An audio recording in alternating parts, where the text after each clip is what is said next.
Heartland has completed its run for Season 15 on 19th of December 2021. Heartland Season 15 has got its fans hooked on the drama. The TV series keep its audience entertained. I think the entire cast and crew pulled together an amazing episode. It feels like this year went by so quickly. Can you believe we have had 2 seasons of Heartland in 1 year? So without wasting any more time, let's explain what all happened in episode 10. Finale episode opens with Amy receiving a letter from Ty's mom, Lily. Lily and Ty's stepfather, Wade, appear to have finally split up, and as part of their settlement, Lily was allowed to keep Howler, the racehorse she brought to Heartland. Howler has been winning races left and right since Amy began working with him. Lily also gets to retain all of Howler's winnings now that she owns him. Since Amy is the reason Howler is doing so well in the first place, Lily sent Amy a check with a portion of Howler's winnings. Amy was hesitant to take the check because it was for such a significant quantity of money. Amy didn't want to feel like she owed Lily anything after all. Amy's main concern in Heartland Season 15 Episode 10 wasn't the check.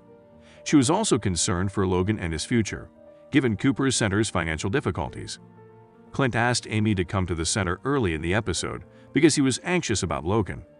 Logan was considering skipping school in the fall and looking for work because he knows the center will close soon and he won't be able to stay at the group home indefinitely. Amy was irritated, so she tried chatting to Logan again, telling him how, despite never being a straight A student, she graduated from high school and still regrets not going to university. Amy also informed Logan about Ty's experience returning to high school after arriving at Heartland and graduating vet school. Logan, on the other hand, was still undecided, so Amy dug up Ty's old college coursebook to show Logan how many alternatives he has if he simply perseveres and completes his education. However, she discovered something else while doing so. Amy rummaged through all of the office cabinets for the coursebook, which she discovered at the bottom of the metal cabinet next to a parcel and an envelope bearing Amy's name. Amy recognized Ty's signature. It turned out to be Ty's gift to Amy on their 6th wedding anniversary, which he never got to give her. It was a lovely horseshoe inscribed with the words "Stronger Together." Ty had also written a greeting card. Amy recognized exactly what she intended to do with Lily's money after this unexpected discovery put things into perspective for her. Amy chose to put it towards the equine therapy facility. She will, of course, set aside part of the funds for Lindy's future, but the majority will be used to keep the center running. While Jack was unsure at first if it was the correct option, Amy explained why she believes it is the right thing to do. This rapidly persuaded Jack. The Dr. Ty Borden Equestrian Youth Center was also unveiled at the end of the show. Clint agreed to stay on full-time and oversee the facility.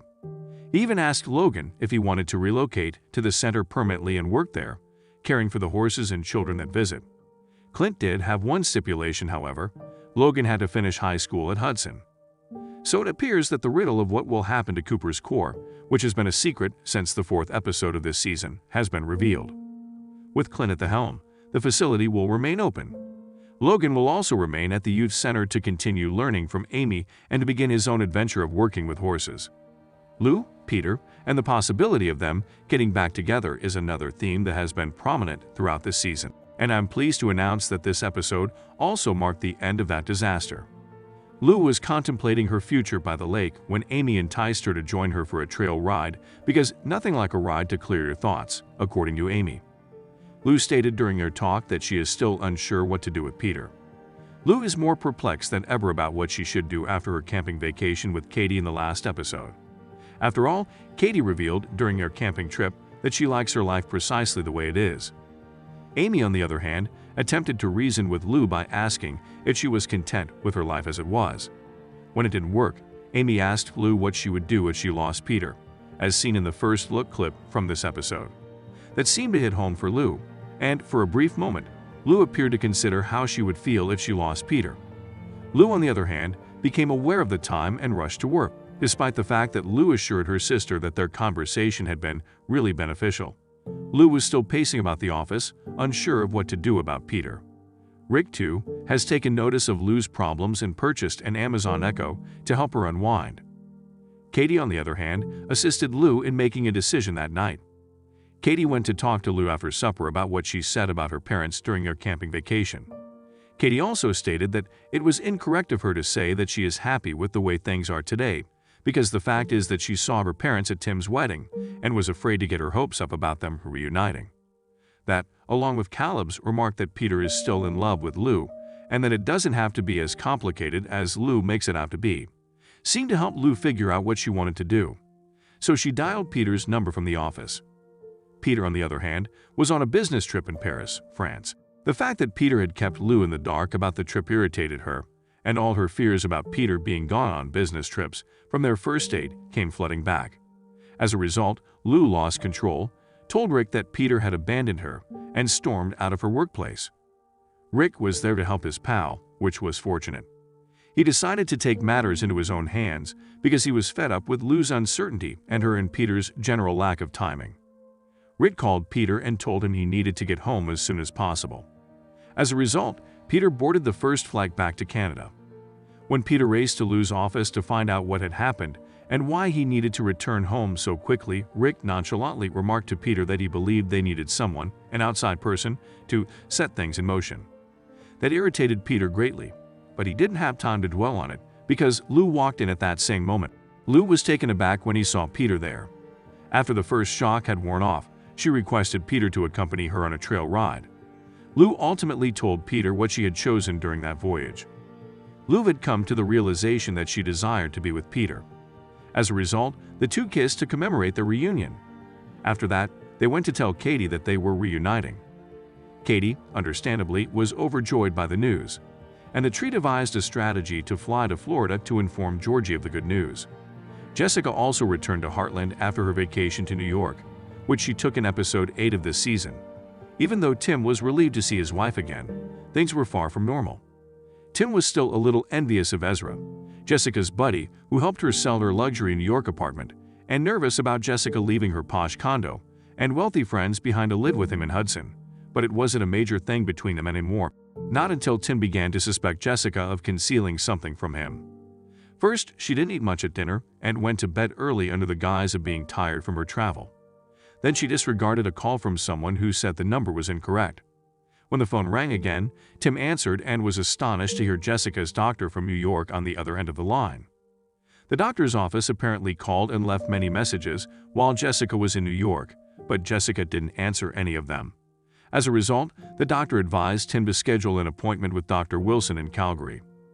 Tim was curious as to what was going on and why Jessica had failed to show up for her doctor's appointment. Jessica finally broke down and told Tim everything.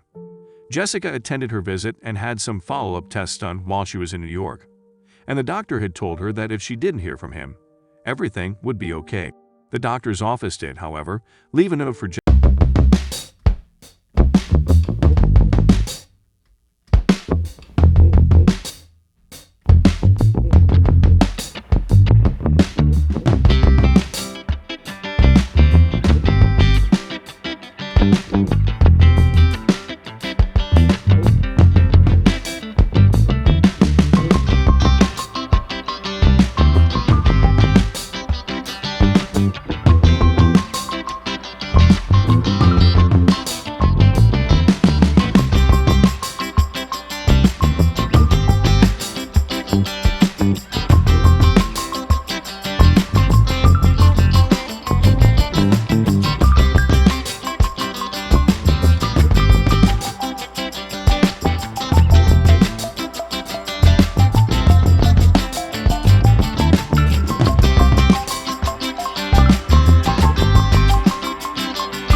One that Lisa had recently purchased as well. However, because the horse was yet to be proven, when a plastic bag landed in front of it while Eddie was racing it at full speed to test what it could accomplish, the horse startled and the jockey fell, shattering his foot. Lisa, who was already agitated about the major race, was now completely enraged. Only days before going for Kentucky, she needed to locate a new jockey. As a result, everything appeared to be dismal. Jack tried to console her, particularly after her outburst at dinner about things going too smoothly, and as a result, something horrible was certain to happen, but Lisa refused. It didn't help that she couldn't locate another jockey who could work with Platinum Belle as well as Eddie did. Eddie happened to be watching Lisa and Chuck put other jockeys through their paces. And after the most recent jockey set a time that was nothing near Eddie's, the man himself suggested that they give his cousin Carlos, David Restrepo, a chance. Carlos had already formed a bond with Platinum Belle because he exercises the horse and was also a rider back in Buenos Aires. Carlos performed admirably. Therefore, Lisa consented for Carlos to ride Platinum Belle in the Kentucky Derby. Lisa and her team were off to Kentucky the next day after a beautiful goodbye with Jack, during which Lisa begged Jack to wish her luck and to watch the race on TV. Jack, Amy, Lindy, Katie, and Lou gathered around the TV on the day of the big race to watch how Platinum Belle did. When Platinum Belle won the race, everyone was happy, including Lisa in Kentucky. It was wonderful to see Lisa thrive after she had been through so much because of Platinum Belle. And it appears that Jack and Lisa were correct when they declared in previous episodes that it was time to ramp up rather than slow down, because Lisa's and Jack's booming cattle business demonstrates that things are only getting better for them.